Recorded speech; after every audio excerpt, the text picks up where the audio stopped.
remember when I first started doing stand-up, I was living in Boston, and there was one club that was owned by a gay guy. And my memory is that guy was always trying to fuck me. That's my memory. I've carried it for 20 years. There was a gay guy tried to fuck me all the time. And recently I caught up with an old friend of mine from those days who I hadn't seen in years. And we started talking about different people, and he brought him up. And I said, that guy always used to try to fuck me. And he goes, he did? And I was like, yeah. And he goes, really? Did he like take you to his house or something and really try to physically? No, it's just that he, you know what I mean? He tried to fuck me all the time. He's like, well, did he say that he push you and, you know, say stuff all the time and make you uncomfortable? No, it just was. And as we went through it, finally the truth that came out was the whole story really was there once was a gay man. That's it. That's really what happened.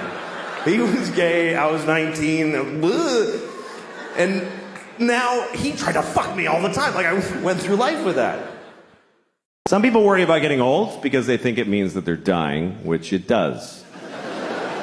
But this doesn't worry me. I don't worry about dying because I think it's necessary. I think it's something that you just have to do. You should do it.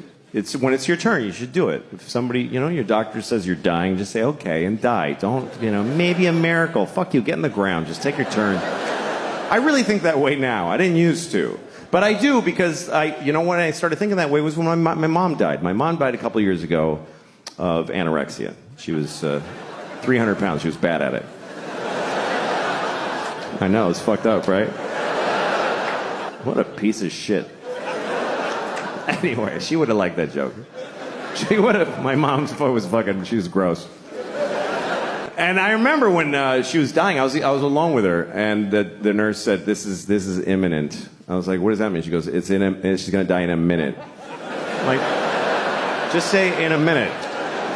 It's so close. Anyway, I was alone with her, and she died, and I was like, fuck, they're gonna think I did it, obviously. I didn't want to lose my mom. I really didn't. But we had this one conversation like 2 weeks before she died when we were talking about it. And I said, Mom, I don't want you to die. And she said, you'll get over it. That's what she said. And I did. But in the moment, I wasn't willing to accept it. I was like, I don't want you to go. She said, but we're going in order. Do you understand? This makes sense. I'm your mother. I'm like, Mom, stop talking like that. This is sad. She goes, no, it's not. Look at it this way. Do you want me to never die? I was like, no, I don't want that at all. It's just me and my wife, and it's sad because my wife is beautiful. I love to look at her, and I feel for her. She's gorgeous. She really is. She just turned 40, and she looks awesome. And it's not because she looks younger than 40. She looks 40 on the nose. But I like that.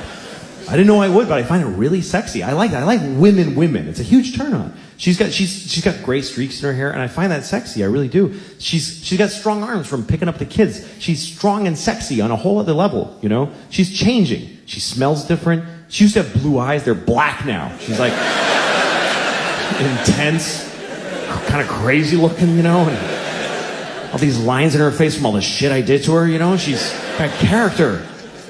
She looks like one of those pictures from the Depression of the Dust Bowl farmers, you know? She's intense. I like it. It turns me on. That's what I like now. I like women, you know? Girls, I'm done. Long time ago. 22-year-old girls, God bless you. Go do a shot. Whatever the fuck you do with your time. Woo! That's not me anymore. I like women. And I know that that's offensive to 22-year-old girls. They're like, I don't want women, I'm 22, I'm totally a woman. Not to me, sorry. To me, you're not a woman until you had a couple of kids and your life is in the toilet. That's really, when you become a woman, is when people come out of your vagina and step on your dreams. If you're still standing after that shit, you are a woman. If you're still going to clubs and you have a ponytail, a little dress, and you're standing outside of a club waiting to get in, it's 2 degrees, you got no jacket, a little dress, it's going to be great in there. You're a girl. I want to give you a sweater and a ride home. I don't want to fuck you. I'll jerk off to you, but I don't want to fuck you and get involved. I do want to fuck you, but you won't fuck me, so fuck you anyway. It's just a difference between girls and women, and it's not about age. Like, there's a reason why they call it Girls Gone Wild. You notice there's no Women Gone Wild. Because no one would fucking buy the Wild Women DVD. Because when girls go wild, they show their tits to people. When women go wild, they kill men. and drown their kids in a tub. That's what wild women do. They don't show their tits to nobody. They fuck with their bras on. It's a whole other thing.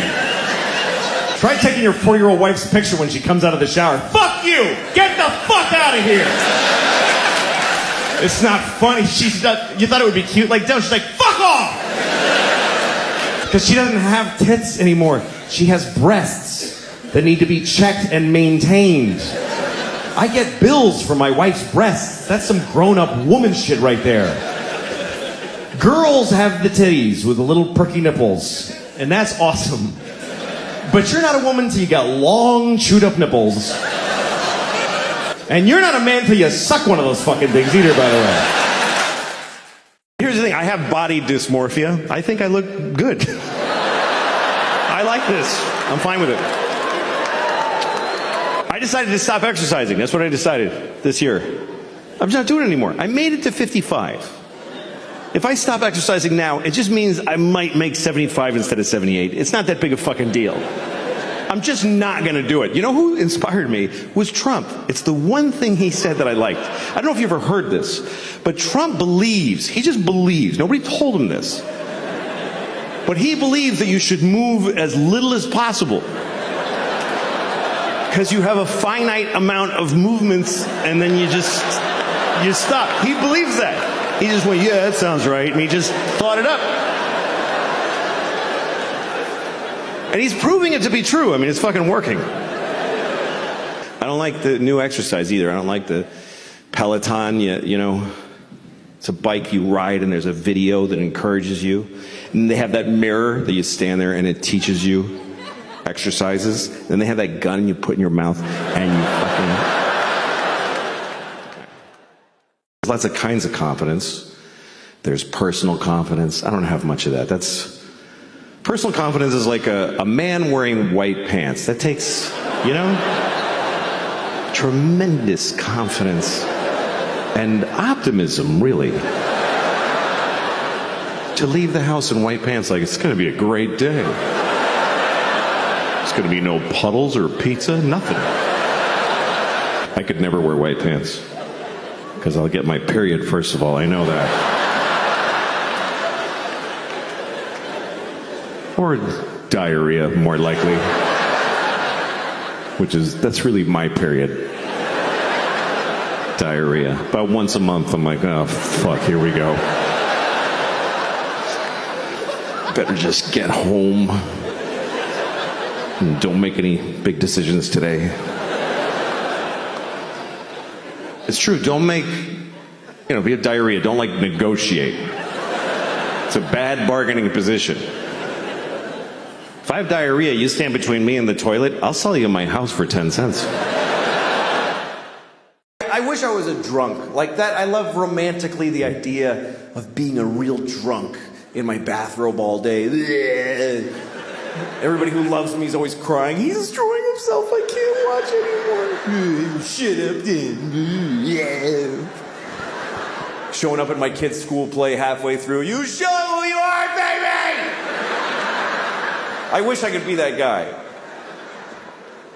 But I can't drink because I just get tired. I go to sleep. I don't know how people drink and then do shit. Like when I see movies or TV shows where there's people in an office having a power meeting and they're clink, clink, they're making a drink in the daylight with a tie on. Well, Senator, hope you play ball with us in this construction deal, if you know what I'm saying. Yeah, well, I'll see what's in it for me. How is the next scene not all those people just lying on the floor like, oh, fuck. I can't believe I drank whiskey at noon. I'm glad I got girls, though. Girls are great. I don't want to clean shit off of some kid's balls. I'm glad that's not my job. I don't. Boys feel weird about them. I have nephews, they come over and they play in the sprinkler naked with their little red dicks, and I just don't like their little penises bother me. I don't know. I just get this weird feeling like they're going to come over and fuck my nose or something with their little dicks. I know it's an irrational fear, but it's very real to me. I'm going to fall asleep in a lawn chair and wake up. What? What are you doing? He's fucking my nose. She's like, fuck, get out of there. Control your kids, could you? They're fucking my nose while I'm sleeping. Boys are hard to raise, man. All my sisters have boys, and I just feel for them because it's really hard, and they really do. Here's the thing, though. Girls are just as hard to raise, but on a whole other level. They're different. Here's the difference to me between boys and girls. Boys fuck things up. Girls are fucked up. That's the difference. Boys just do damage to your house that you can measure in dollars like a hurricane. Girls, like, leave scars in your psyche that you find later, like a genocide or an atrocity. Like, my sister-in-law came over once with her little boy. He's like 4 years old, and she comes over, and she's been with him all day, so she's in bad shape. She's got a drink, and she's like, I can't do it anymore. I can't do it anymore. And I put like an army blanket around her, trying to calm her down. And then her little boy walks up to her. He's got a handful of sand. I don't know where he got it. There's no sand in my home. He's got a handful of it.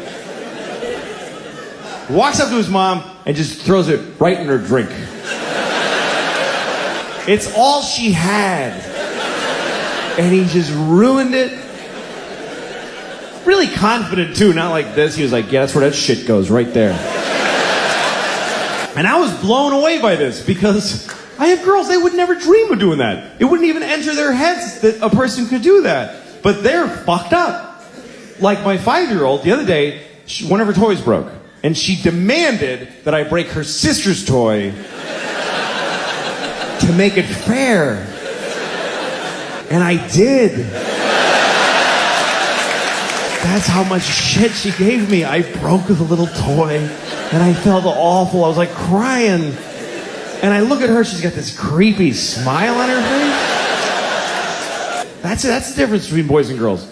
And it becomes the difference between men and women, really. Because a man will, like, steal your car, or burn your house down, or beat the shit out of you. But a woman will ruin your fucking life. Do you see the difference? Like, a man will cut your arm off and throw it in a river. But he'll leave you as a human being intact. He won't fuck with who you are. Women are non-violent, but they will shit inside of your heart. I worry about getting old only because I don't want to lose my memory, you know? I mean, some of it I would love to lose. But it doesn't work that way. You got to take it all or none, I guess. But I forget things, you know? Like, remember Fonzie from Happy Days? I don't remember him. I don't even know what you're talking about. I forget weird things, you know? Like, I was walking down the street once in New York, and there was a guy in a van, and he rolled down the window, and he said, hey, get in the van and suck my dick. And I said, all right, you know? So I got in the van, and, you know, I was trying to pull the door, the sliding door, but it kept, and he's like, it just shuts, you don't have to. I was like, sorry. He's like, everybody does that, it's okay. So I'm kneeling on the floor of the van on like a purse, and there's no lady in there, but I'm like, I came here to suck this guy's dick, not like take inventory. This just gets to work. So I start sucking his dick, and about halfway through, I'm guessing, I remembered that I don't really like doing that. Senior moment. No, I jerk off way too much, and it upsets me. I don't know why. Maybe it's because it's so selfish. I don't know what it is, but I know it's bad. I know I'm hurting somebody somewhere. There's something wrong with it. Like, I was thinking the other day that you can figure out how bad a person you are by how soon after September 11th you masturbated, like how long you waited. And for me, it was between the two buildings going down. So I have a feeling that I had to do it. I had to, otherwise they win. That's the way I was looking at it at the time. It was a strange time for all of us. And I know you all waited a whole week because you're awesome, but I just couldn't do it. A boner's a boner. It's got to go. Something's got to happen. Boners just, they ruin everything. And I really hate boners. I hate every one I've ever had. I remember the first time I was 9. That's the worst thing about a little boy's life is that you start getting boners when you're 9. And you don't come for 3 fucking years. It's 3 years of just vicious little boners. They don't go away. You just pass out moaning in a ditch somewhere. And you wake up, you're still hard. It's awful. If you ever see a 9-year-old boy on the street, just give him $20 because he's very unhappy. Or suck his dick, however you feel like you can help him out. I remember that, man. I remember being 9 and just being hard and not knowing why or what to do. I just would rub my dick against stuff. That's all I did. Everything. If I was sitting in front of a car, I would just press it against the car. Like, oh, this is warm from the sun. It's good. I used to run home from school after school so I could fuck my whole house, basically. I would just fuck the house.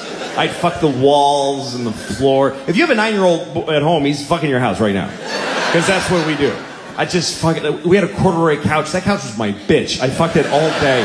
Just humping with no results. Just frustrated. I used to do weird things with my dick too. Like I'd close it in the refrigerator door. I don't know why. I just liked the pressure. I liked that one side was metal and the other was that accordion like rubber with a magnet in it. The cold air on my balls. It's good. It's good. I don't know why. It's good.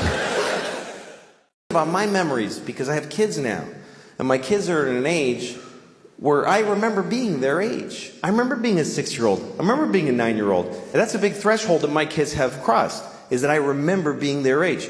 Because when you're raising kids, you're not raising the kid in front of you. You're raising the grown-up that they're going to be later.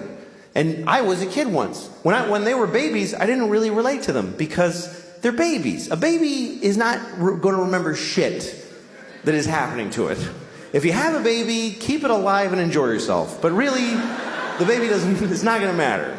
A baby is not accumulating anything. It's like an Etch-a-Sketch that you shake every day. It doesn't matter. You go up to your baby, you can go up to your baby's face every day and you fuck you baby, like right every day, wouldn't matter. Hey baby, dude. You do that every day, wouldn't matter. I mean, they'll grow up with a general sadness inside, but they won't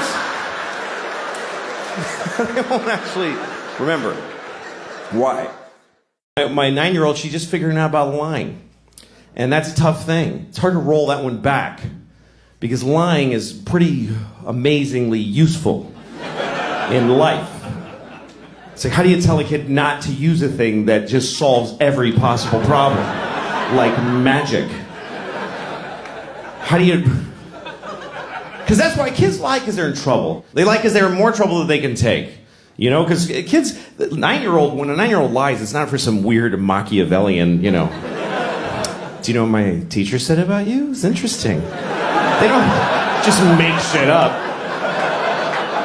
They lie because they're in trouble. And it's more than they get, because trouble is too much for a kid. Trouble, for grown-ups, we can take trouble. We don't care. We just go, oh, I'm sorry. Am I in trouble? Whoops. We don't care. But to a little kid, trouble is like this horrible, did you take the chocolate?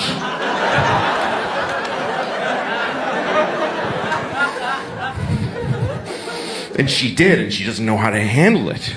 Did you take it?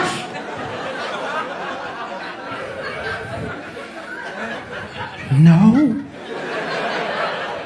Well, all right then, have a nice day.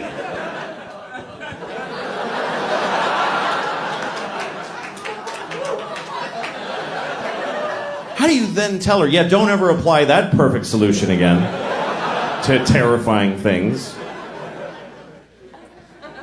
Mark Twain once said, a man who always tells the truth doesn't have to remember what he said. And that's great. But Mark Twain also said there once was a big black guy named Nigger Jim. So, I don't know if 100% of the things he said were perfectly awesome. I was in New York City with my kids. I got 2 of these fucking things. Remember that, please. 2 of them. And we're in the crowded streets. I got this one here, the 2-year-old. I'm carrying. She can walk, but she won't. She's a bullshitter. So I'm carrying her. And she weighs like 20 babies, this kid. She's tiny, but she's got the density of a dying sun. I don't understand how she's this heavy. It feels like a fat raccoon holding a bowling ball. That's what she feels like. And the pain in my shoulder is intense. And it's sending signals to my brain like, you don't love her, just drop her. She doesn't matter. Just let her die. So I'm fighting that on this side. I got the 5-year-old like this. I hope it's her. I haven't looked back in about an hour. I'm just dragging somebody tiny just through many strangers' thighs. Briefcase corners are hitting her in the temple. I don't give a shit. I'm in a hurry because my pocket's vibrating and my wife's calling to see where I am, even though she sent me to do this shit. And I'm yelling into my pocket like she can hear me. I'm fucking coming! Shut up! And this one is talking the whole time. The whole time. With a tiny voice 2 feet off the ground. What am I gonna listen to this shit? Really? What am I gonna take a knee every 2 seconds? What's that, sweetie? Go ahead. What's that? What? Excuse me, sir. Go ahead. It's fine. Yeah, sometimes dogs are brown. That's very true. Good thing I didn't miss any of that shit coming out of your stupid face. When you have kids, you also have to belong to kid and parent culture. You have to know a lot of parents and a lot of other kids. You have to hang out with other kids. Sometimes they're not even kids you know. Like when I go to parks with my kids, I play with them. I play with my kids. Some people don't do that. They neglect they just take their kids to the parks so they don't have to talk to them, and those kids kind of glom on to our shit. Like I'll be sitting at the park playing a fun game with my kids, and then there's this woman over in a bench, and she's got her phone, she's just staring at her phone, and her kid's like, Mommy, talk. Just leave me alone, I'm trying to cheat on your father. Stop it. And then the kid comes up to us, can I be in your family? It's creepy. One time I was at a swimming pool with my kids, a public pool, and I had my daughter, my 6-year-old, on my arm like this. She was like clamped on, and she's kicking. It was so much fun. And then she got off, and another random child just clamped on. It's like a rat. Get off of me. But I love you. I don't know you, kid. Stop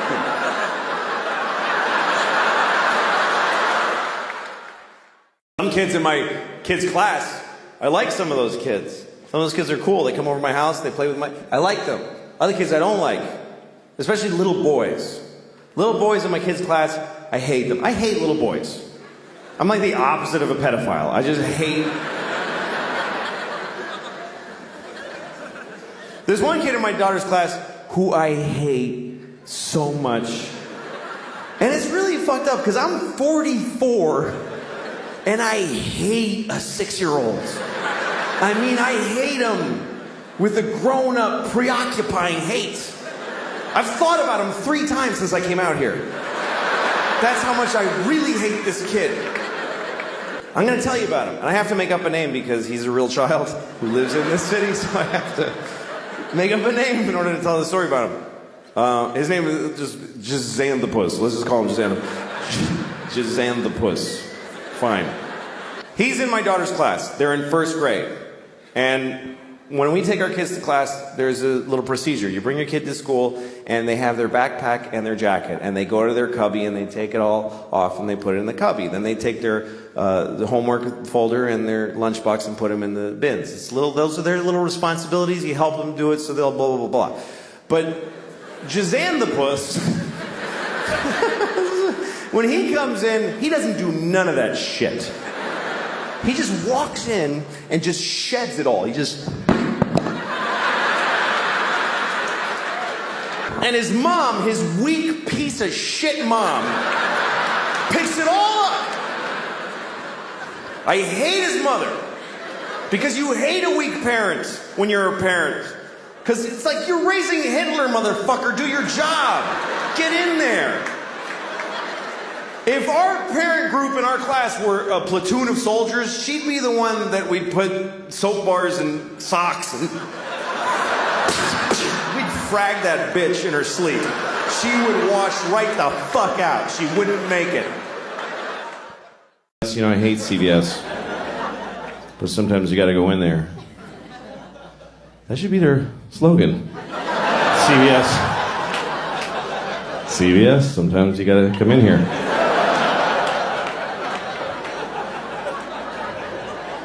Or else you gotta get your wart Band-Aids. And that stuff for your dry vagina. Dry vagina. I used to think it was called a vagina. I did because I grew up in Boston.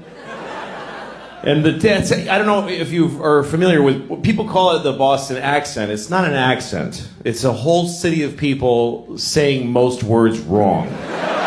It's just a stupidity in a massive region. Because my teachers, they teach you to talk like that. My teacher, I had a teacher named Miss Doherty, but she thought her name was Mrs. Doherty. She mispronounced her own name. Miss Doherty. And she gave us sex ed. It was 5th grade. We had sex ed with Mrs. Doherty, and she's showing us the diagram. She's like, "This is a penis, and this is a vagina. Now, during intercourse, the man ejaculates sperm up into the vagina, and then later, a fucking baby comes out of the vagina. And sometimes it's retarded." This was the 70s. A teacher said retarded in Boston in the 70s. "My daughter's retarded." She used to tell us every day. "I have a daughter and she's mentally retarded. She's 35 and she lives in my house. She better be fucking retarded. I'm gonna stick her back up in my vagina." Nobody calls retarded people retarded to insult them. What would be the point of that? It'll be like going up to a chair and saying, "You're a fucking chair." Like, what are you doing? No. People use it on their friends. Like, you're at a bar, your friend's like, "I don't have any more money for beer." And you're like, "You're fucking retarded. Do you know that?" And in that moment, no one retarded is insulted. They're not. Do you know why? Because they're not there. Because we don't include them in our lives. They're not at the bar. How many of you have a retarded drinking buddy that you hang out with? No, you take them to the zoo when they're little and then fuck them. This is what I find confusing about this thing, is that we told many generations of people that they are retarded. We told them that that's what they are, and they lived with it, and they dealt with it. And then we just decided it's a bad word. So did we tell them this? Did we go back to them and explain this to them? "Listen, Nelson, I have something to tell you. You're not retarded anymore." "You mean I'm cured?" No. No. No, we're not even working on it. I went to a coffee place, and it was like a cool indie coffee. I don't like Starbucks anymore, because you go there, and they don't care anymore. They just press a button, and some old lady's diarrhea comes out, and they just give it to you. So I go to like a young people cool coffee place with like my band's playing notices on the walls, and it's called like the Howling Dew whatever thing, and the dude behind the counter's got a tight t-shirt and a ponytail, and he's like, "Hey, what's up, man?" And I was like, "Hey, can I get a cappuccino?" And he's like, "Yeah, right on, totally." Like, he's amazed that he could help me. Like, "Oh yeah, I got all this stuff right here. That's awesome." And so he starts making my coffee he works so hard. He ground the beans just for that one cup and put them in the thing and tamped them with this old thing, and you click, clack, and click, and then he took the milk and he frothed it like for like an hour, and then he banged it on the counter. I don't know why, it was awesome, and he scooped it in and put a little cocoa on it, and he's like, "Here you go, man." And I was just blown away, and for some reason, as I left there, the thought in my head was, "That nigga made the shit out of my coffee." I don't know why. He wasn't black. That's just what was in my heart for some reason, was that nigga made the shit out of my coffee. I like cities. I don't like little places. When I go to Europe, I go to the big cities. Everybody tells you, "Don't go to Madrid. Just go to Madrid for like a day. And then you got to take a train. And you have to go to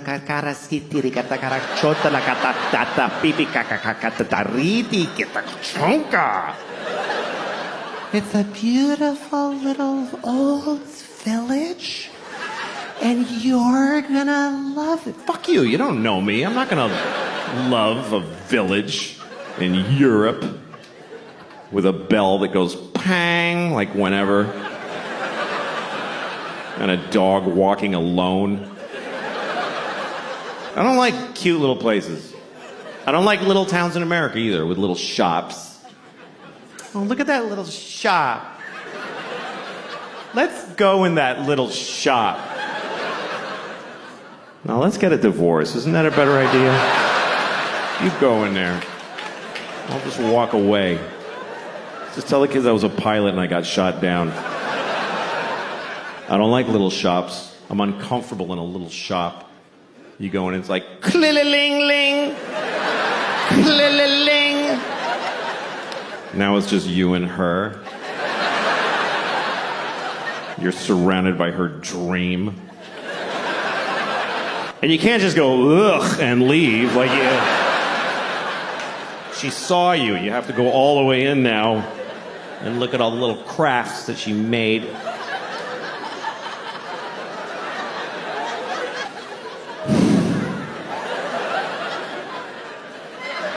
You made this? Really? You made this instead of killing yourself?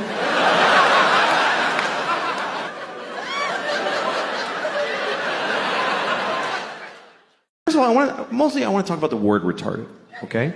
Because the word retarded, it's a bad word, and people do not like the word retarded. They find it very offensive. Now, I'm a little confused by this, because it wasn't always a bad word. And I grew up in the 70s, and it wasn't bad back then. And most bad words were always bad. We used the word retarded in the 70s. We used it to identify people who were retarded. It wasn't controversial. It wasn't like, he's retarded. It was like, he is retarded. This fellow right here is retarded, right? I told you, yes, you're still retarded. He is retarded, everyone. And I grew up in Boston. We didn't say retarded in Boston. We said retarded. He's retarded. God bless him, he's fucking retarded. That's the way we used it. With love. Help the retarded. That's what people said in the 70s. Help the retarded. There was a lady outside the supermarket near my house every Christmas with a bell. She was like, help the retarded. Help the fucking retarded. You gonna tell me she was a bad person? She was helping the retarded. And I feel like we had more of them around back then. I haven't seen one in years. In the 70s, there was a retarded guy in a windbreaker on every street corner. We were using the word and they were more in our lives. I swear to God, they were more. They were in our culture. There was TV movies about retarded people all the time. Tonight on ABC, a retarded boy's dream. I went to Auschwitz. This is a true story. I actually did go to Auschwitz because I was doing shows in Poland. Because I had to go to Poland to do shows. So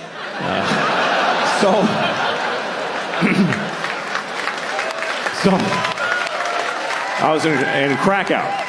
I was in Krakow, so I went to the camp. And I went there because of a very personal reason. Because I had family there. I had a lot of family there. 44 members of my family were in Auschwitz during World War II. I mean, they were guards. They worked there. No. They were Jews and they died. It's okay. Don't be offended. It's true. We lost the whole family there. Everybody, because we were Hungarian Jews. My grandfather, on my father's side, he's the only one who made it. The rest of them, all 44 of them, went to Auschwitz, which I think they really regretted. But that's what happened because the Hungarians sent all their Jews to. They weren't even occupied Hungary. They're just like, yeah, take our Jews. And they sent my whole family there, and they all died in Auschwitz, except for him. My grandfather's the only one who made it because he got the fuck out of there before it started. In the late 20s, he fucking smelled that shit, and he got the fuck out. And he went to Mexico. He migrated to Mexico. And we found his immigration card. My uncle and I did the family history, and we found it. It says nationality, Hungarian, and it says religion, Catholic.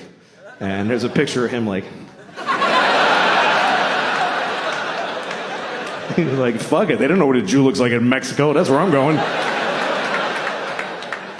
And that's why I'm alive, because he made that choice. It's also why I'm not Jewish. He was like, Jew schmoo, we're not fucking Jewish. Somos católicas. That was my abuelito. Became a fucking Mexican fast.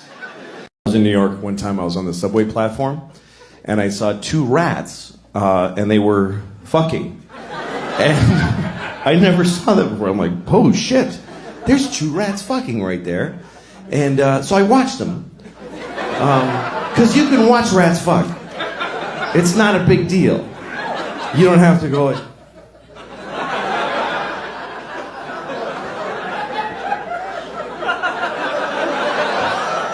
You can really just totally just watch them. Let's see. Anyway, I'm watching them. I'm just curious. I mean, it wasn't surprising how they do it. It's not like she's on top going,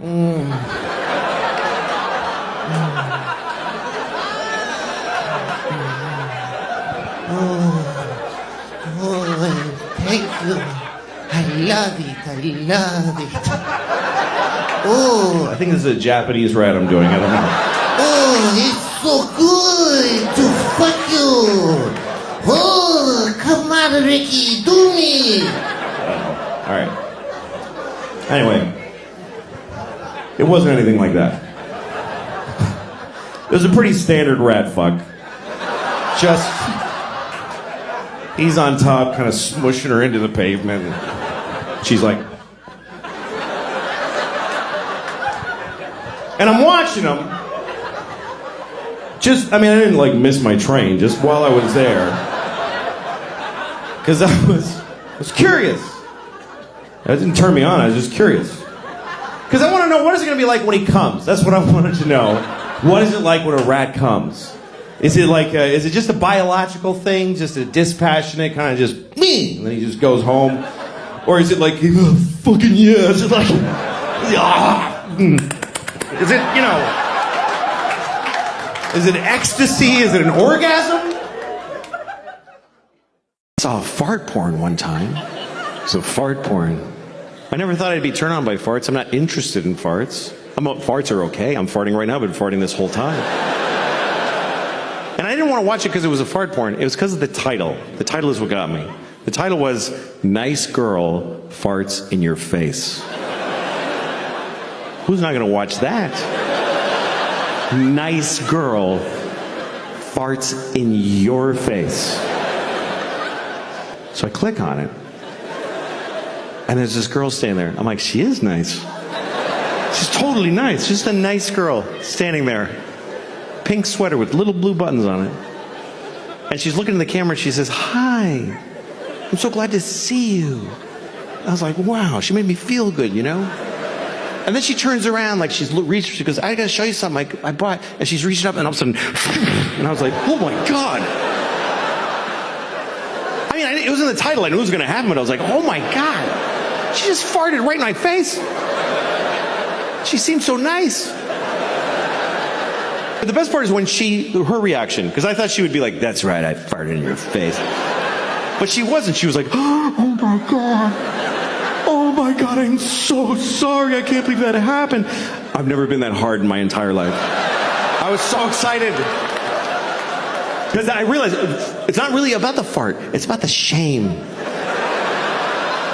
It's about the sexy shame of a truly nice girl who just thunder farted right in your face and she regrets it. Here's the worst part. I can't find one that good again. I can't. They're never that good. I've been chasing the dragon on this fart porn for months. It's just always some bored chick. Hello.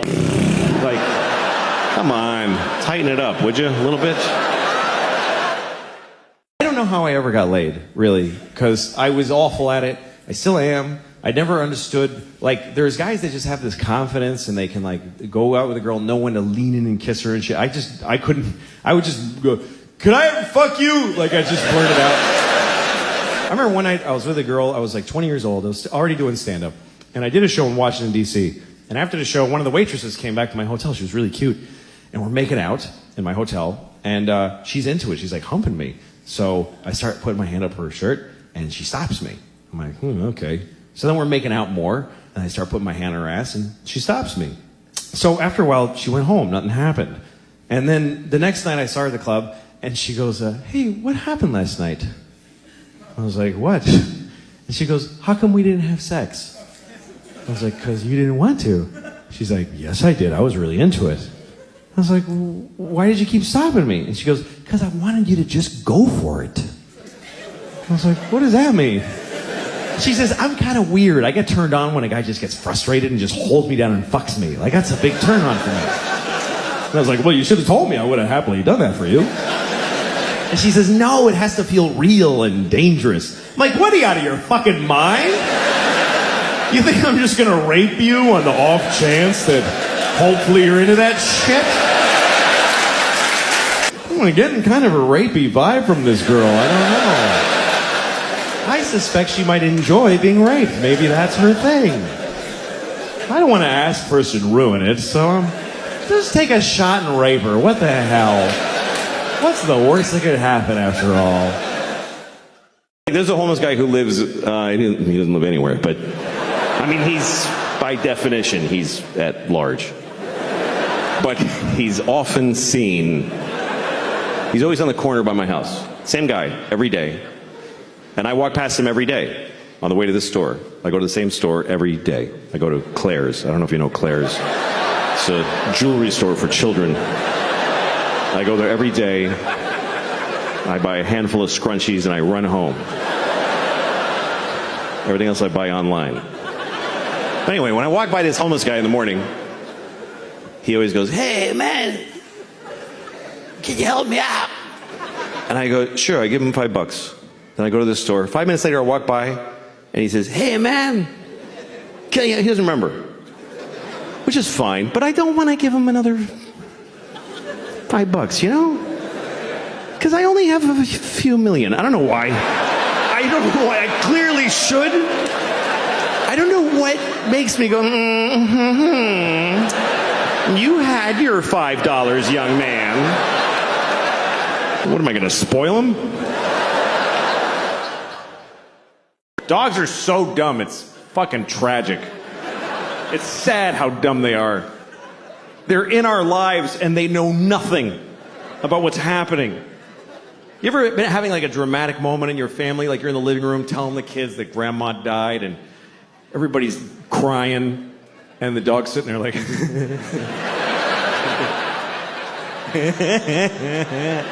I know you. They're so stupid. Incredibly stupid animals. They don't even know their own lives. They can't even handle their own lives mentally. You ever throw a ball for your dog and your dog gets the ball and brings it, and then you throw the ball again, the dog brings it, and then one of the times you throw the ball, the dog looks at you like, I didn't see what happened. I'm sorry. I don't know anything now. Please help. So you point at the ball. There it is. It's right there. It's right there. And the dog just looks at your finger. Because there's just no way he's going to get this concept that there's an invisible line that he can follow with his imagination. I have a great dog. I got a dog last year. She's a great dog. I did not adopt her. I'll be honest with you. I bought her with money. That's the truth. People always ask me when I walk my dog in New York, that's a beautiful dog. Is she a rescue? I'm like, no, she's very expensive. Please don't touch her. I went to France last year because I thought I should leave the nation. Felt like a good idea. Would have left the planet if they had another one of those, but... I went to France. I had a great time. I fell in love. I met a woman. I fell in love in France, and we've been together since then. It's been nice. Yeah, okay. It's nice having a girlfriend from another country because you learn a lot about that country. I learned a lot about France from being with her. I never knew these things about, like, one time she was sick, and I was taking care of her, so she had a fever. I gave her a thermometer, and she put it in her asshole. Never seen that before. Turns out the whole country, all of France, puts thermometers in their assholes. And they don't put their eggs in the fridge. They have no respect for temperature in either direction. I was like, why are you putting it in your asshole? She said, you don't do this? You don't put here in America? I said, no, we don't put a glass thermometer filled with mercury in our anuses. You fucking savage. Well, we do it to babies and dogs. Because they can't talk. Every American baby's first words is, get that fucking thing out of my asshole. Nice having a girlfriend. It's better than being married, because, you know, with a girlfriend you can switch. And Marriage is, fuck, that's hard. I feel bad for people that are in a bad marriage. If you're in a bad marriage, by the way, you know what you should do? Just stay home. Don't make people, just self-quarantine. Don't make people fucking look at you. You know those couples that come over for dinner and they're holding a gun to each other's heads like, hi, thanks for having us. Fuck. There's always that awful moment at dinner. One of them's like, we saw that show on Wednesday. The other one's like, it wasn't Wednesday. We're gonna fucking puke because of your life. I was on an airplane one time, and a married couple came on, and they had been sat separately. There was some mistake, so they're trying to figure it out. And the woman, she's supposed to sit here, she comes up to me, she says, would you mind moving so I can sit with my husband? And he's behind her, he's like... And I wanted to help him. But what am I gonna say to his wife? Just, no, I won't move. Then I have to sit with her. So I just got off the plane. I didn't go on the trip. I got off the plane, and it took off, and it hit the World Trade Center. So that was... Yeah, that was bad. I'll never forget that day.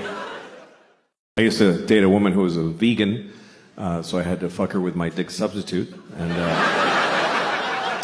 remember when meeting a vegan was weird? Remember when that was like a strange thing? Like, oh, what is that?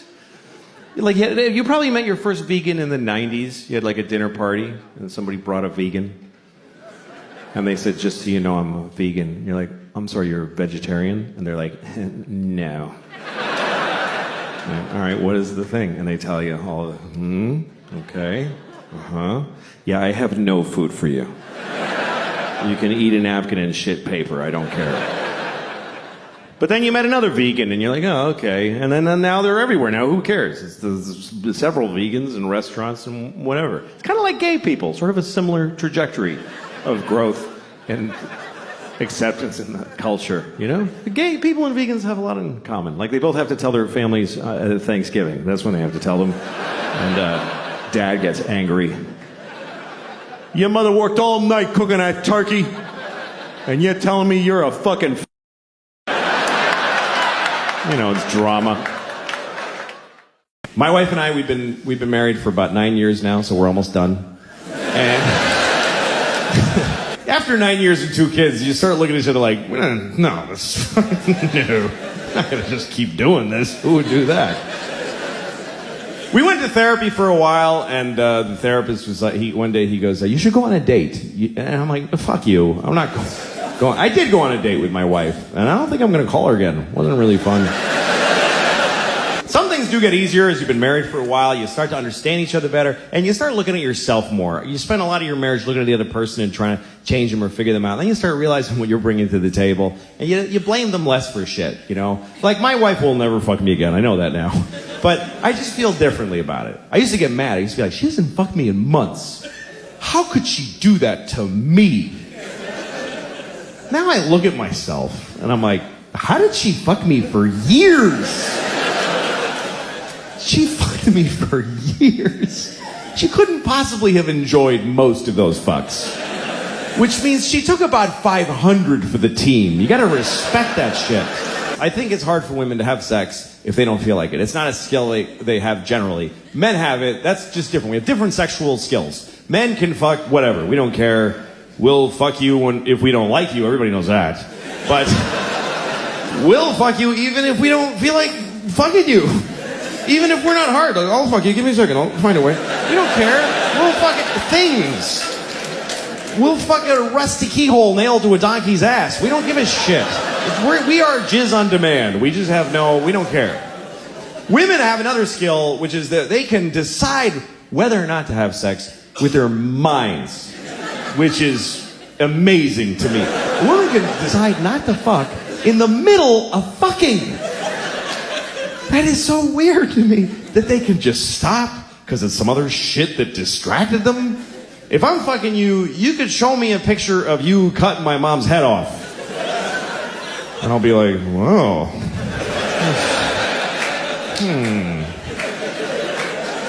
As soon as I come, we're going to have a talk about that picture.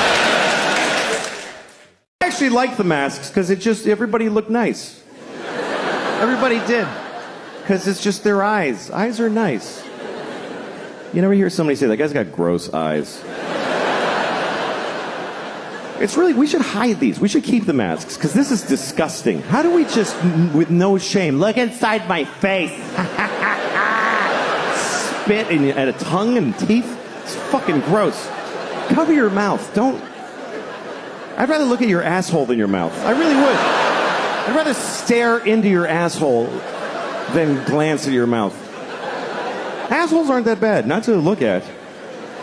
We don't like to think about assholes because, like, they're, the shit and the farts and the diarrhea. But that's a small portion of their time. You ever really look at an asshole? You ever really look?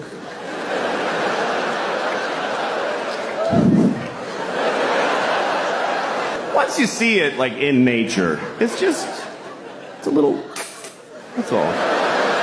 That's your asshole. It's like, you know what it is? It's just an aperture. That's all it is. That's your asshole. It's like a camera shutter. That's all it is. It's like the opening to the James Bond movies. That's what your asshole is.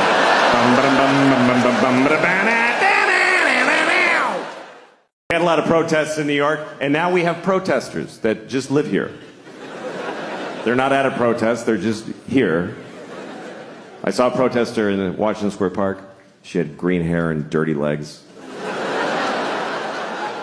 And she's holding a little piece of cardboard. And it's with a Sharpie that said, "Abolish billionaires." And she's standing there. And I thought, I don't think that's going to do it. It doesn't feel like that's going to result in Jeff Bezos going, "What's happening to me?" I thought it was good how young people got out there and they expressed themselves. They went out there to solve a lot of problems. Not all of the problems, but some of them. They went out there to stop discrimination. Not all discrimination. Just some of it, which is a weird form of discrimination. But there are groups that are discriminated against who don't have any protesters or any people working for them. And we all discriminate against these people, like ugly people. Everybody discriminates against ugly people. They do, and it's awful. I mean, I'd rather be discriminated against for my race than for being ugly.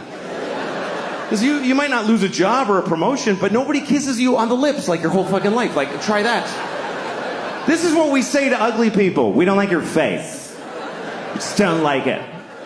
So no one's going to fall in love with you, and it's unanimous. Sorry. And we just expect ugly people to be like, "Oh, no, I understand. I mean, sure. It's my head shape. It's no good for you, so I'll go without the things that matter in life." Where you are, I'm 40 now, and that's, I'm 40. I'm half dead, basically. 40 is a weird age. You get to this point where, like, you're not old enough for anybody to give a shit that you're old. Nobody's like, "I helped a 40-year-old guy today, and it felt really good to do something for him." Nobody spends their holidays delivering hot meals to 40-year-olds. And you're not young enough for anybody to ever be proud of you or impressed. They're just like, "Yeah, do your job, asshole." Nobody cares. And the world looks at you like when you're 40, if you go to the doctor, guess what? They don't try to fix anything anymore. They stop trying to fix shit. When you get to be 40, they just go, "Yeah, it starts to happen." They don't care. I went to the doctor because my ankle hurt, right? Now, if you're 20 and you have a bad shoulder, the doctor will reconstruct your shoulder through miracles of modern science. He'll take your ear and make a shoulder out of it. It's weird. But when you're 40, they just give you no options. They don't care. I went because my ankle, like I was limping for like a month out of nowhere. And the doctor, he brings me in, he shows me an x-ray of my ankle. He's like, "Yeah, your ankle's just worn out." "What do you mean, I injured my ankle?" He's like, "No, it's just shitty now. See that dark area? Ugh, it's all hardened." Yeah, they get like that. And they're not good anymore. So just goodbye? Nothing? Is there nothing? Nothing? There's no, it's like incurable shitty ankle. That's it. And he goes, "Well, there's things you can do. You can stretch. For a half hour a day, you should stretch your ankle." I was like, "How long will that take to fix it?" He's like, "No, you just do that now. That's just a new thing you do until you and your shitty ankle both die." And he goes, "Well, you can take a leave. Just take a leave. You can buy it. Just take it. And you can take whatever amount. It doesn't matter. Like, don't pay attention to the dosage." Like, really? He's like, yeah, you could take 10 a day, you'd be fine. He said take 10 a leave a day. I said, I heard, doesn't that stuff like hurt your intestines? He goes, oh yeah, it'll do some intestinal damage after a while. But you just gotta weigh that against how much you like your ankle not hurting. And at one point I was like, hey, what if I was like an athlete or something? He goes, you're not an athlete, so no to whatever else you were about to say. Grandmother's 95. She can't see out of her left eye. It just shut off. The last time we went to see her, she's like, I can't see out of my left eye. And we're all like, oh, hey, what was Christmas like in the 40s? Maybe run out the clock on the eye thing if we're lucky, you know? So I go to her doctor. He's right at the end of the hall. He's there always like 90 feet away from her. So I go to the doctor and I said, you know, she can't see out of her left eye at all. And I swear to God, he goes, well, she's probably got a bunch of tumors in her head. I swear to God. That's exactly what he said. I remember it because I was blown away by how none of his education he applied to this particular diagnosis. He said that she's probably got a bunch of tumors in her head. He's a doctor and he called it her head. He almost said fucking head. I swear to God, like that's what he was thinking. She's probably got a bunch of tumors in her fucking head. Oh, who gives a shit? That old cunt will be dead in a week. I ain't gonna get up from my desk because of her eye. What does she need? 2 eyes to see the shitty place you fucking put her because you don't love her enough? It really was an interesting social experiment, COVID, because everybody got told the same thing. The whole world got told the same thing. If you go out unnecessarily, millions will die. And a lot of us said, oh, I'm going out. Yeah. I'm going now and a lot. Yeah, and millions died. It's just, we're not that different from the turtles that you're trying to get them not to cross the fucking highway, and they're like, this is where I fuck over there, fuck you. And we're like, please stop. Putting little signs up, don't go, and he's, fuck you, I'm a turtle. It doesn't, we're not that different. We're just a fucking species. And we're just rolling along. Yeah, many dying old ladies died. That's what happened. Many dying old ladies finished dying. Here's the way you gotta look at it, okay? We're still making more. We're making new old ladies every day. There's a fresh batch coming. They're gonna be great. I was having sex with a woman once and she was so beautiful, I was having trouble not coming. So I pictured her face at 80 years old. And then I came immediately. Because she's 92. Dying is important. It's every generation's greatest contribution to history is that they die. It's the only thing that keeps things moving. It's the only reason there's any progress in the human race is that folks keep fucking dying. Every generation has had a mix of douchebags and amazing people and boring, great, good, whatever, but they're all fucking dead. Every fucking one. Thank God. They're all fucking dead. There's a limit to how much any of the good ones did, and the shitty ones got to stop being shitty. It's a great system. Now when you look at the internet and all these people, you're like, what the fuck is happening? It's okay. They're all going. All of them are gonna die. I mean, you don't want to die. You don't want to die, you don't want your loved ones to die, but that's a selfish wish when you think about what would happen if nobody died. What kind of world would this be if there was nobody, if we still had people here from the 1100s? It's hard enough having people here from the 50s. Just scan the code on the table. There's no menu. But what? I don't understand. Jesus Christ. You want to go through that with Pontius Pilate and Charlemagne? Fucking pain in the ass. Fucking old people that don't want to fucking just... When you get older and you start going, everything's so crazy now. No, it's fine. Just get the fuck out. It's great. They're not going to make it work for you. You're here for 10 more minutes. Just get the fuck out. If you're in an airport and you're looking at the toilet and you're like, I don't understand how this works. It's time for you to die. That's what that means. These toilets are for the next people. Get the fuck out. One thing I found very interesting was that during the pandemic, a lot of people really liked counting the dead people. That got very popular, was counting the amount of the dead and dying. Do you know how many people? Just today. Just today. Do you know how many people died of COVID-19? Just today. Why? Keeping a daily tally. We don't do, there's a lot of shit going on that we don't keep a daily tally of how many babies were dropped in a bucket of paint. And I looked that up. I'm not kidding you. It's 30 a day. It's a real problem. I'm serious. A steady 30 babies a day are dropped in buckets of paint. It's not random. It's one guy that won't stop doing it. Yeah, we liked counting them. We liked counting the dead. And when it got really high, we don't know how to count them anymore. People trying to find different ways to express the number or take it in. Remember January? It was really bad. It was 3,000 people every day were dying of COVID. So people started saying this is 9/11 every day. This is literally 9/11 every day. When did we start measuring deaths in 9/11s? When did that become the new how many football fields long is it? Per mass death. How many 9/11s was World War II? Can we look it up? I know the Holocaust was 2,000 9/11s. 9/11 wasn't that bad, it was just one. Only one 9/11 of people died on 9/11. That's like nobody died that day. Remember, January was really bad. January was the worst. And then in March, April, we all felt better. Everybody's like, oh, it's way better now. It's way better. Way better than January. I looked it up. It was 1,500 people a day. And everybody's like, it's way better than January. Really? It's half a 9/11 every single day. But that's way better. That would be like if on 9/11, after the first tower went down, you're like, oh, that's not that bad. It's just one. Still got the other one. That's why they made two.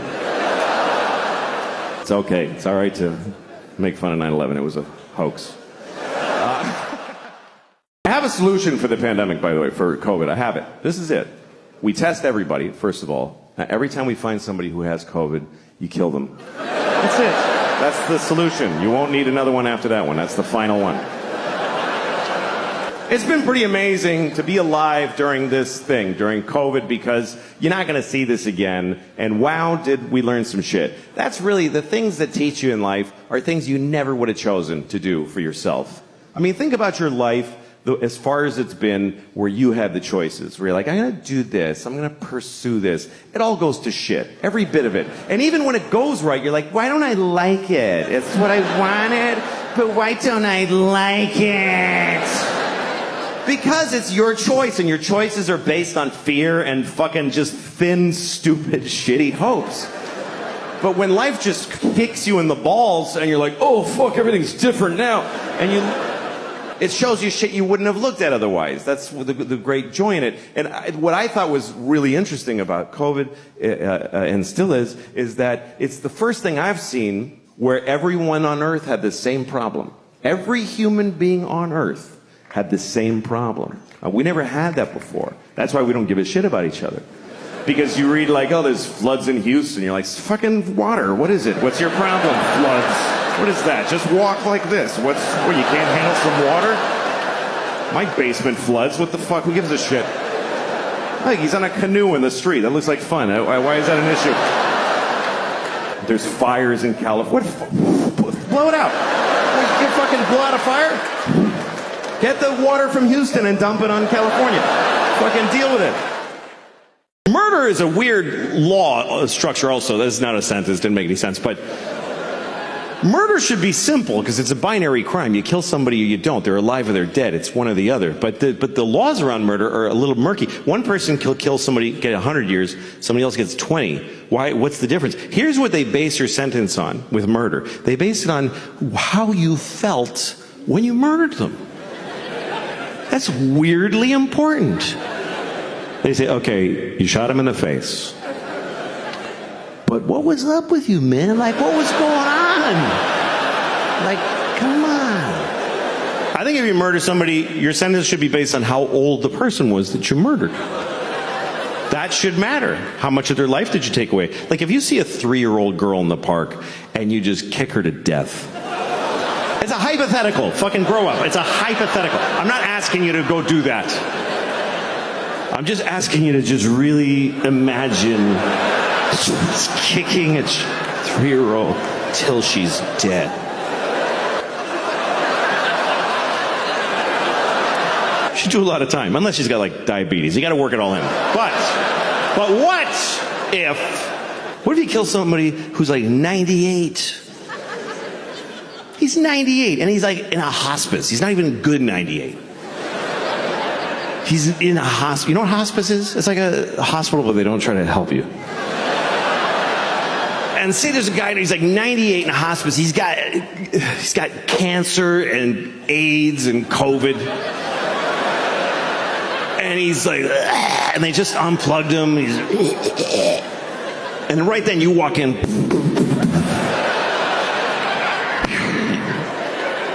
You should get like 5 minutes for that. When you get in trouble, you learn who your real friends are. It's true. People like saying that like that's a good thing. Who the fuck wants to know who their real friends are? You don't want to know that, believe me. You don't want to know. It's never who you want it to be. It's not your cool friends, and it's not your fun friends. It's your real friends. I'm here for you. I fucking know that. I have this friend, she's the best person I know, but I sometimes want to punch her in the face because she's so nice. Because I'm not a good person. Like, I'll tell her something I'm having problems with, and she'll say, I'm going to pray on that for you. I have a feeling when she prays, God's like, ugh. Fuck. This one makes me want to get out of the business. People say you should live like Jesus. Who can live? He was insane. You can't live like that. He had a weird life. I'm reading about Jesus. I have this book about Jesus. I'm going to share it with you. This is a book about Jesus. Actually, only this much is about Jesus. Only that, just that part. The rest of it is just the Jews going like, and then we walked for 50 years in the desert, and we only had a little bit of oil. It was difficult. It's fucking verbose. The Jew, look at that, just Jews. It just goes on and on. And then Jacob bought a goat, and Abraham lived to be 800. Yeah, I bet he fucking did, too. The Jews in the early chapters are all like 800 years old. And then God was like, I can't with these fucking Jews for 800 years. Heart disease starts today. I was so scared of hell when I was a kid. I remember when I found out that gay people go to hell, according to the church, and I got scared. Because I'm not gay, but what if God thinks I'm gay? What if I come off a little queer to the Lord? What if he happens to glance at me when I hit my toe and I'm like, ow? He's like, I know where you're going. I mean, that's their thing. I don't believe that. God doesn't hate you because you're gay. God made you gay because he hates you. No. I'm just kidding. But you know who I feel sorry for? Who I really feel sorry for is a gay man's sperm. Just think about that. That's a tough destiny. Being a sperm inside of a gay man, this is hard luck. Because if you're gay, that's great. But your sperm is not gay. Your sperm is just excited, like, we're next, fellas, here we go.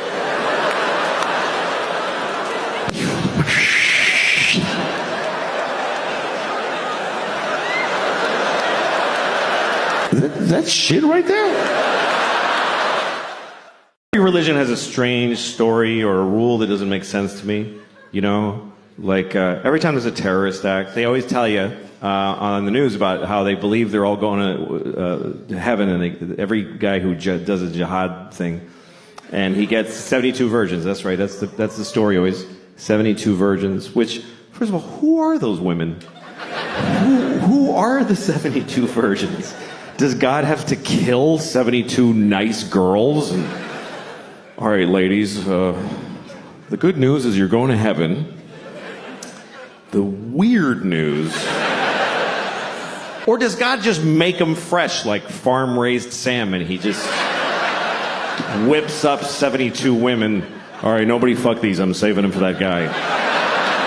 It's a weird concept. You get your own 72 virgins for all eternity. First of all, they're only virgins when you first get them. Once you start fucking them, it's over. After a week, he's like, I only have 3 left. And 69 whores. That has to be one of the more confusing moments in God's life, when he's handing off 72 virgins to some guy who just blew up a bus in Tel Aviv. And he's like, all right, what the fuck am I doing? I don't even know anymore. I need a drink. It's like America. I feel like America is like the world's worst girlfriend. America is like a terrible girlfriend to the rest of the world. Because when somebody hurts America, she remembers it forever. But if she does anything bad, it's like, what? I didn't do anything. America, why do you keep bombing those people in Yemen and all these? It's 9/11, okay? 9/11. Shut up, asshole. Okay, well, you killed hundreds of thousands of people, so I think, yeah, now but 9/11. Fuck you. You didn't understand. Yeah, but you're torturing people. It wasn't even torture. Oh my God. He's such a baby. I didn't even do anything to him. I'm saying this about women because I'm a guy. Women might say this about that. This is what guys like. That's just what it's like, because I think racism and sexism are very different. To me, racism is just a mistake. It's like just an error. It doesn't really make any sense. We could just do away with it. But sexism isn't going anywhere. Because sexism is way deep the fuck down inside. So it's just the way we feel about each other. So, women! Women!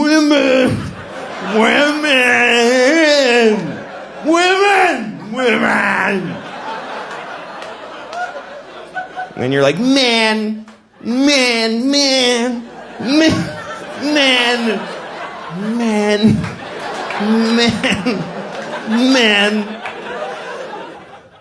know those movies where a mother and a daughter switch bodies? You ever seen a movie like that? It's always like Freaky Friday, some Disney comedy where a mother and a daughter switch bodies and then they're like, whoa! Then they have to water ski and be in a rock band together. And then they switch back and they know each other better. That's the formula. I think they should make another one of those movies. But it should be about a mother who switches bodies with her son. But it's not a comedy, it's a drama. Like a medical affliction. They're upset the whole time. She's in the bathroom in the morning. I'm holding my son's penis. It's confusing. And her son is in her body. He's like, I don't want to be my mommy anymore. I don't like how it feels. His dad comes home and he starts fucking on me. Oh, God. What's happening now? I don't like this. But I don't want to say no to my dad. And then at the end of the movie, they never switch back. I remember the first time my daughter said a whole sentence. That was a big deal because she had never made a whole thought by herself. She just said the little words. And I was doing the dishes, and behind me I just hear her, she just goes, Daddy, I don't like chicken. I dropped my plate. My wife and I cried and hugged. It's a big moment. A week later, I'm making dinner. She goes, Daddy, I don't like chicken. Well, we're fucking having chicken. What are you talking about?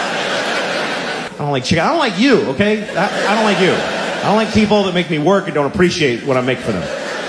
You don't like chicken? Make whatever the fuck you want then. Get out of your shitty little plastic chair and make your own dinner. Whatever it is you want so much. I don't like chicken. You'll like the chicken when I shove it up your ass, because that's where it's going if you don't eat it. Seriously. I will grind it up in the Cuisinart and then blow it up your ass with a straw. I gotta feed her. She's gotta eat.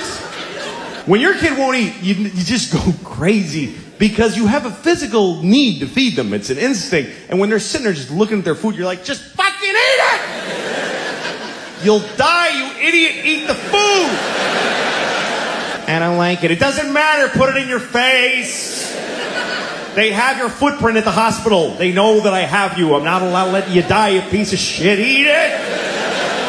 You have a social security number. You're on the grid, motherfucker. Eat. My oldest daughter's going to be 13 next year. That's a big deal.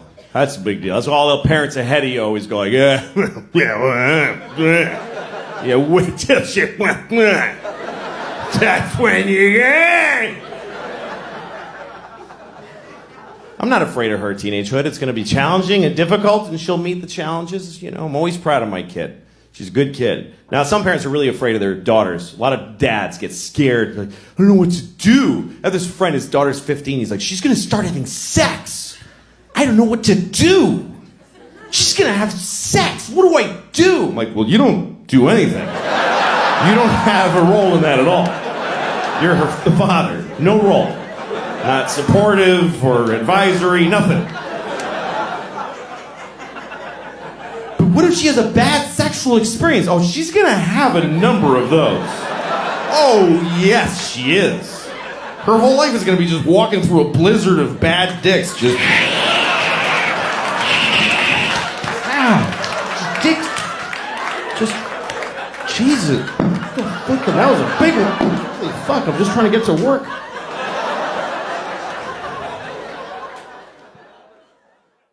Boring having kids. You gotta play kid games. You gotta play board games. Little kid board games where you and you go tick, tick, tick, tick, tick. You got a 6, honey. 1, 2, 3. It's just here. Just go here. It's just Daddy, I'm learning. I know you're gonna grow up stupid because I'm bored. I can't take it, baby. I can't watch it. I'm bored more than I love you. Come on. My girls are 6 and 9 now. They're actually a really exciting age because they're learning to do some cool stuff. I play Monopoly with my kids. That's really fun. My 9-year-old, she can totally do Monopoly. The 6-year-old actually totally gets how the game works, but she's not emotionally developed enough to handle her inevitable loss in every game of Monopoly. Because a Monopoly loss is dark. It's heavy. It's not like when you lose at, Candyland. Oh, you got stuck in the fudgy thing, baby. Oh, well, you're in the gummy twirlios and you didn't get to win. But when she loses at Monopoly, I gotta look at her little face and I go, okay, so here's what's gonna happen now, okay? All your property, everything you have, all the railroads, your houses, all your money, that's mine now. Gotta give it all to me. No, give it to me. That's right. And no, you can't play anymore, see, because even though you're giving me all of that, it doesn't even touch how much you owe me. It doesn't even touch it, baby. You're going down hard. It's really bad. All you've been working for all day, I'm gonna take it now, and I'm gonna use it to destroy your sister. I'm gonna ruin her. It's just mayhem on this board for her now. My father is Mexican, and yes, 6 of you here. My father's Mexican, my mother is dead, so I'm half dead on my mom's side, and I'm half Mexican. A lot of people don't believe I'm Mexican. When I tell them I'm Mexican, they say stupid things. They say things like, how can you look like that? What do you mean, how? Like I'm trying to like, look, I'm not Mexican. No, I'm not Mexican at all. Then I get home like, oh, senor. My parents, they got divorced when I was about 10, and I have kids now, and their parents are divorced also. And I remember when we told our kids about that we were going to divorce. If you get divorced, you should tell your children. So we had to do it carefully because they were 5 and 2 years old at the time. So we had to put it in a way that they could comprehend. So I remember we sat them down and I said, okay, listen, you know how you love your dog? You love your dog. Like sometimes you give your dog food from your plate. You're not supposed to, but you do that because you love your dog. Remember the other day your mom and I were like, don't give the dog any ham, but you did because you love your dog. Okay, so that's why we're getting a divorce. Because you don't listen. And we just can't take it anymore. It's just too hard to not be listened to. So we're going to move to separate homes and each have you for half the week because neither of us wants to have you all the time anymore. Yeah, and it's very sad because I love your mother very, very much. And she loves me so much. But we hate you more. People, they want you to do things when they die with their, like, I want you to take my ashes and sprinkle. Fuck you, I'm not doing none of that shit. You're dead. I'm not gonna run errands for you after you're dead. You don't matter anymore. Some people try to do something, noble with their bodies. They try to have their bodies have some use after they're dead, which I think is a good thought. You're only borrowing your body. You're only borrowing everything. If your body's worth anything when you're done with it, you should pass it on. That's something I really believe. I mean, I'm not going to do it because I don't want to. Ew, it's mine. I have a lot of beliefs. And I live by none of them. That's just the way I am. They're just my beliefs. I just like believing them. I like that part. They're my little believies. They make me feel good about who I am. But if they get in the way of a thing I want, or I want to jack off or something, I fucking do that. But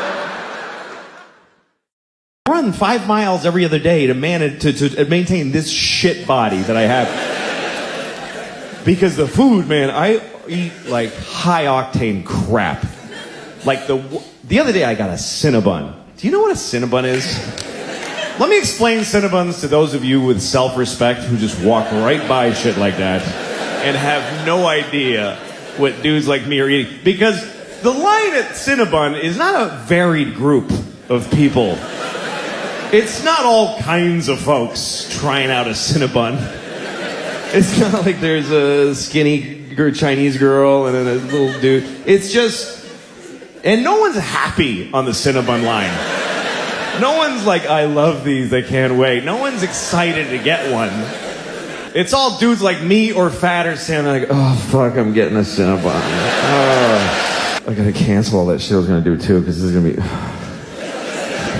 Here's what a Cinnabon is, let me explain it to you. It's a 6-foot high cinnamon swirl cake made for one sad fat man. Even if you have a vagina, you are a man if you're eating a Cinnabon. In that moment, you're a man. It's a sticky, hot bun, and it comes with a little tub of jizzy hot syrup. It's hot cum. There's no way that's not hot cum. They should call it a fat treat, just to make us say that when we... Because we don't slow us down. We don't give a shit. Yeah, give me a fat treat, please. Yeah, with a hot cum. Dude, I don't care. What do you think, I have integrity? I'm buying a Cinnabon right now. I'm buying a Cinnabon at the airport that I arrived at. Do you understand why that's extra disgusting, right? Because when you're leaving, if you're at your destination, when you're at the airport, you're leaving, you can go like, oh, I gotta eat. I need food, and because I might be trapped in the sky forever, and I should eat right now. But I've landed. The trip is over. I'm 20 minutes from my house where I got bananas and apples and shit. And I'm sitting on my luggage just fucking eating a Cinnabon with a fork and knife. Just, It was a shitty one, too. It was old. The dude at the thing, he was about to take it in and close, and I was like, no, give me that, now. And he didn't want to sell it to me. He's like, this is very old, please don't buy it. Don't buy it, it's too old. I was like, dude, I'm eating that. That's what's going to happen next. You decide if we're going to be in the paper tomorrow, but that shit's going in my face. I weigh 240 pounds, which is not, no, it's not okay. Because there's no way, like, you know when you go to a doctor, they give you like a formula for how much your weight, like a rule of thumb. I'm pretty sure it's not your age plus 200 pounds. That doesn't seem like... Like, I was watching a boxing match today, and both guys, they weighed 110 pounds each. So, both of those guys still need a fat baby and a dead dog to make men.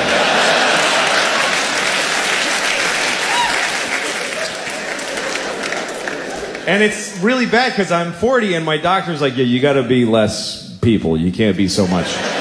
He just told me, this is bad. And he starts asking me about my eating habits, you know? Like there's habits, like there's a pattern. It's just chaos and awfulness.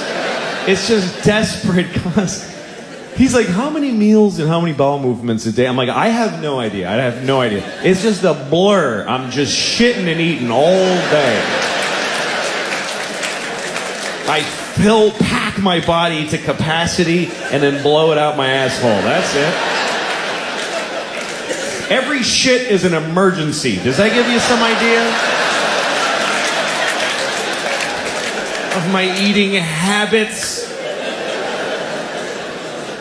And he's trying to get a handle on he's like, dude, okay, look, well, how soon into a meal do you typically feel full and stop eating? I'm like, I don't stop eating when I'm full. The meal is not over when I'm full.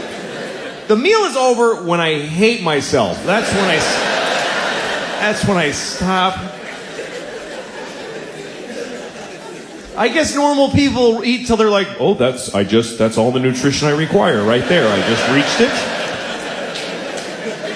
I will cease the intake now and convert this into useful energy throughout the day. No. Every time I eat, it ends with me, why the fuck did I eat that? Dude, get it away. I don't want to look at that shit. That's all. It's all right here, too. It's like,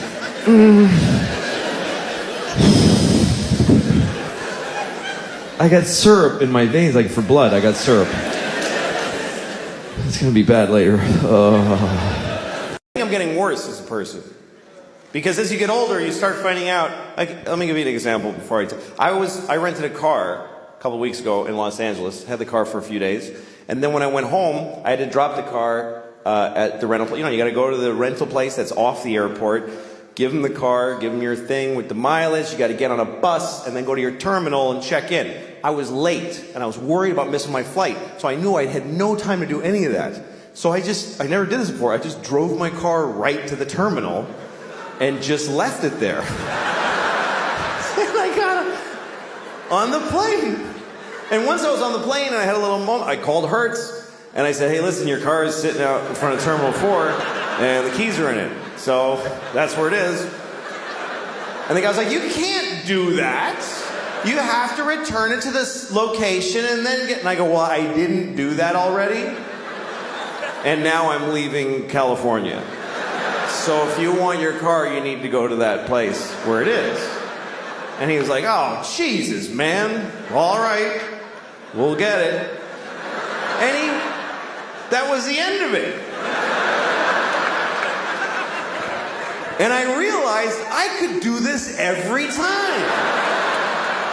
Every time I rent a car. Because of course they want you to do all that shit. But if you don't, they still want the car back. They're gonna send a dude.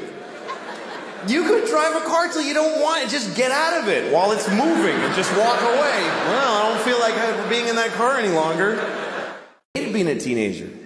And then I discovered drugs. And then that's all I gave a shit about. I don't know how I'm gonna tell my kids. How the fuck do you compete with that? How do you take a miserable person with no control over their lives and tell them with a straight face, oh, you can't do drugs. You can't do that, baby. All drugs are a perfect solution to every problem you have right now. How do you beat that? Drugs are so fucking good that they'll ruin your life. I mean, that's how good they are. I can't do drugs now because I'm 44, and I can't hook it up. I can't make that happen. If you're 44 and you want to get high, you got to hurt your back. That's pretty much the only option you have. Hurt your back, get some Percocet, and then you go, I'm gonna get a babysitter and take 3 at a diner. Like, just sad. I'm a little drowsy. Woo! Here's my issue with Good Will Hunting. Matt Damon also wrote the movie, okay? So he basically sat down and he's like, first of all, I am amazing. I'm a construction worker. I'm like working class. And I drink beer and I get in fights. I get in so many fights. My friends are like, you're out of control, man. And I'm like, shut up. This is the way I am. But then also, I'm a genius. Ooh. I didn't even go to school. I just know things. I don't know why. I just know them. And all the nerdy geniuses that studied for years are like, he's so much smarter than us. It's making us upset. It's insane. It's fucking insane. It only makes sense if he wrote it for himself to be the guy. So the scene I was looking for, it's the worst example of that in the movie. Here's what happens. He goes to a bar and he meets a woman and he likes her. And another guy likes her too, but she picks Matt Damon. Because he wrote the fucking movie, because he decided, you understand? And she doesn't like him, she likes me, you better believe it. So he gets her phone number, and then he goes outside, and he sees the other guy in the window of a restaurant, and he decides to taunt him. So he goes over, he tells his friends, hey, come here, watch this. And he says to the guy, hey, do you like apples? And the guy says, yes. And Matt Damon goes, well, I got a number. How do you like them apples? And all Matt Damon's friends go, oh! Oh! This was amazing! Oh! Oh my God! Oh my God! You were ready with that! How? You know how he did it? He wrote the whole fucking movie, okay? He made everybody say all the things. Otherwise, this doesn't happen. I mean, he hinges the whole fucking prank on the guy liking apples. The guy must like apples. Who would say yes to do you like apples coming from a clear antagonist? Who's setting him up, gathered his friends. Do you like, wait guys, watch this. Do you like apples? God damn it, I do. I wish I didn't. 'Cause I can tell this is not gonna go my way. But I can't lie. He'll know it. He'll know it because boy, do I like apples. Do you understand? If he says no, Matt Damon is fucked. He's fucked in the face for life. He's got nothing. Do you like apples? No. What the dude. Fucking guy. No, come on, seriously. Seriously. You fucking don't fucking do you like bananas? Because the woman gave me her telephone number, and isn't that bananas? I was watching YouTube today. I was watching one of the ads that comes on before the video. I don't skip those. I think that's rude. It is. It's mean. Somebody worked hard on that ad. They trained a cheetah to run alongside a Jeep Cherokee. And you're at home like 3, 2, 1, fuck off. It's fucking mean. What if you made something, dick? Anyway, the ad was a PSA. It was an anti-smoking message. It was a Puerto Rican man with a hole in his throat. He was like, My father smoked. And my mother smoked. I wish I never smoked in my life. Please don't smoke cigarettes. Cigarettes are very, very bad for you. first thought I had was, why does he still have an accent?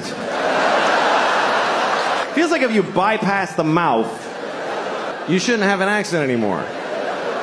Does the machine have a setting for Puerto Rican? Is that just how air sounds coming out of this guy? Does he fart with an accent? Señor, I'm farting.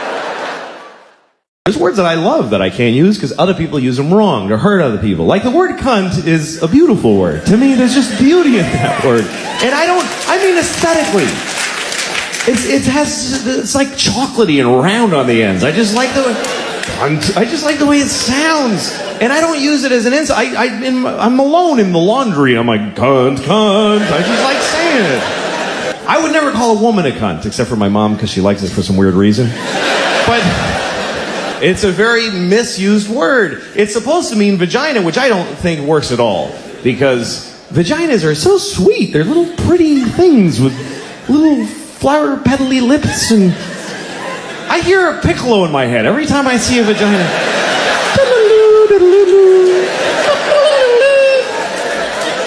Even vagina's too harsh for... They should be called like a...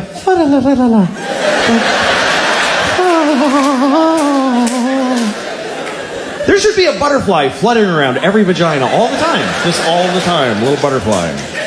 And you go to the doctor, he's like, well, the butterfly looks good, so we're in good shape. Good color to the butterfly. How do you look at something that pretty and say, that's a cunt? That doesn't fit at all. Maybe if it was a giant vagina and it was attacking a town and throwing buses around and knocking over telephone poles, then you could say, hey, somebody shoot that cunt with a bazooka. He's gonna step on the candy store. The best thing that ever happened to me was boxer briefs. I'm so happy about boxer briefs. It doesn't seem like a big deal to most people, but before boxer briefs, I was trapped between the two awful worlds of briefs and boxers. Briefs are for normal man with one leg here and one leg here. Two totally separate legs with a whole area between. And the briefs go up into this little valley, this little area, and they come down like this, and they can just tuck up in there and just hold them nicely. Because he's got all that air and negative space. But this is just all just mashed together, just upsetting, stingy, red, sweaty, just like, this looks like a pig's ass when I'm naked. Like even my dick is curly like the tail. Like, this is a pig's ass. And I pull briefs on and they just go, and they just grab my dick and balls. Like, here's your balls, you fat bastard. You're like, that. And they just dig up in there with this viciously sharp cotton and after a while I'd have just this wad of just damp cloth, just a wad of wet cotton. Just like the size of a tennis ball, like a huge wad of wet cotton. And boxers were worse because they just let everything flap around and touch each other and upset each other. I need everything to be segregated down here. I need everything would stick and just get. And also when I had boxers on, for some reason, I always had just water, like a quarter cup of water, just sloshing around my asshole all the time. Just, what is this water? It's hovering around my asshole. Defying gravity, just like an upside down glass of water in my ass. Here's what happens. Every few years you find out there's some pedophile type people in the Boy Scouts, and then they announce, we got them all. We're good. And then a year later, oh, there's a bunch more. What's going on here? At some point, you got to wake up to the basic fact that maybe the people who are best suited to give your kids these wonderful experiences are folks that want to fuck them. Maybe that's why they're good at it. Maybe that's, if you want that, that's where you go. Maybe that's just the way that goes. Who else would want to take a bunch of kids to the fucking woods? Who wants to take your shit kid to the fucking woods? You don't want to take them. Who else would want to do that except people that are barely containing that they want to fuck every kid in the face? That's why they're good at it. That's what makes them good at it. I'm not saying that all scoutmasters are pedophiles. I might be saying that the best ones are. I might be saying that. That sounds right. So I don't know. You have to lose the whole thing. Just tell your kids. Some of those guys want to fuck you. Just be careful. Have a good time. Michael Jackson, wonderful music. Blessed us with wonderful music. Did some other things too. What's worse? A pedophile who makes beautiful music or one that doesn't? This is the choices.